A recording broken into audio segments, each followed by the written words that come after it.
আপনারা এমনটা ভাব করতেছেন যে আপনারা মনে হয় কৃষকের একদম ত্রাণকর্তা হিসেবে এই জায়গায় আপনি সব কিছু দিয়ে দিচ্ছেন, কৃষকের উপকার করতেছেন। একটা সারের দাম 1100 টাকা, আপনি 1800 টাকায় এখানে চড়া মূল্যে বিক্রি করতেছেন। আপনি কয় টাকায় আনছেন এটা তো আমার দেখার বিষয় না। মাল স্টক করে রাখছেন। না স্যার, এরকম কোনো শিওর। আচ্ছা, আমরা কিন্তু দেখবো অবশ্যই। তখন কিন্তু আপনি মানে সরি বললে কিন্তু আপনাকে ছাড়বো না। অন্য ছোট বাজার মনে করেন যে 10-15 দোকান সেখানে ডিলার আছে না, ওইটা বুঝছি আমি যা জানার ধরেন আপনার ছাড় নাই, এটা তো ওই জায়গার ডিলারের কাছে আপনি পান নাই, বাট এই জেলার এই উপজেলার অন্য কারো কাছে পান নাই। এখানে তো নাই, বাইরে থেকে নিয়ে আসি। এখানে শুধু ইউরিয়াটা পাওয়া যায়। ইউরিয়া আছে, ইউরিয়া যেগুলো নিয়ে আসছি সব সরকারি ঋণ বিক্রি করে। শুধু সমস্যা হচ্ছে এটা টিএসপিআর ডেপটা। এই টিএসপিআর ডেপটা আসলে বরাদ্দ কম, আর এখানে ডিলার কম, কৃষক বেশি। তার জন্য ডিলারে ঘরে সার নাই, কৃষক মনে করেন যে আসে আমাদের বলতেছে যে সার নাই, খেতে সার দিতে পারতেছে না। যার জন্য বলতেছে আপনার হাই রেটে নিয়ে আসেন, আমাদের সার লাগবে। পরে আমরা মনে করেন যে বাইরের থেকে ওই 1800 করতেছে, 30 টাকা ভ্যান ভর 1830, আনে বেশি 1850, 20 টাকা লাভ, শুধু সাপ্লাই দিচ্ছে এই পর্যন্ত।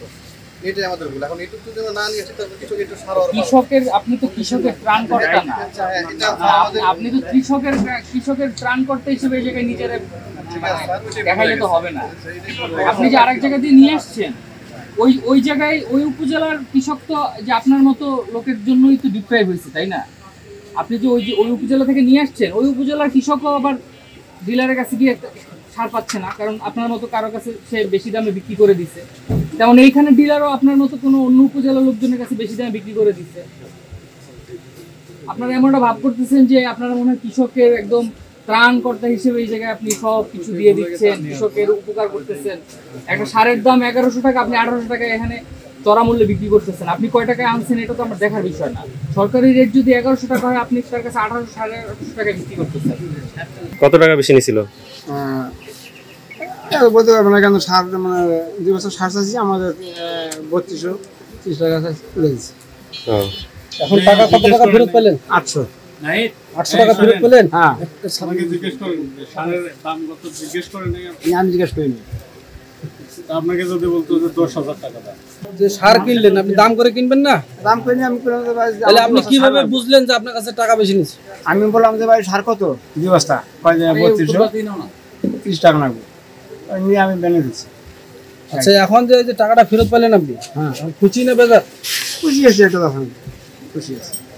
যদি আসে তখন তো আপনি বিপদে পড়বেন। স্যার আমরা ওরকম আমাদের ওরকম সারই তো আমরা আনতে অনুমতি নেই। স্যারদের কাছে গিয়েছিলাম যে স্যার সিজন আসছে, আমরা কিছু সার আনতে পারবো কিনা।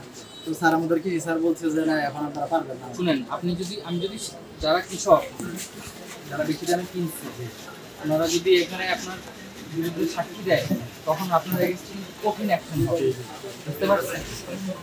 কৃষকের সাক্ষী নেই, তারা যদি বলে যে আপনি সরকারি রেটের থেকে বেশি দামে বিক্রি করছেন, তখন কিন্তু আপনার এগেইনস্টে কঠিন অ্যাকশন হবে। স্যার ওরকম সার আমার কাছে নাই, ওরকম বিক্রি করি না।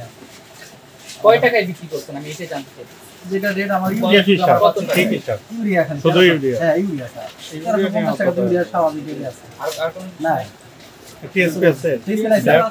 না আপনার এটা তো খুচরা স্যার, যে গাড়ি বেচতেছে। আপনার গোডাউন কোথায়? আপনার এটা তো দোকানে তো মাল রাখেন। গোডাউন স্যার দেখে আসছে। গোডাউন তো ওখানে যেটা আছে স্যার, ওটা মাল নাই স্যার। কোন দোকানে মাল আছে? দোকান তোমার স্যার, না, কোন গোডাউনে মাল আছে? গোডাউন নাই স্যার, গোডাউনে মাল নাই। আপনার গোডাউন একটা আছে যেটা কিনা আপনি মাল স্টক করে রাখছেন। না স্যার, এরকম না। এরকম কোন গোডাউন? শিওর। আচ্ছা, আমরা কিন্তু দেখবো অবশ্যই স্যার, তখন কিন্তু আপনি মানে সরি বললে কিন্তু আপনাকে ছাড়বো না। অবশ্যই স্যার, অবশ্যই। ঠিক আছে, অবশ্যই, ঠিক আছে, মনে রাখছি। এই শুনেন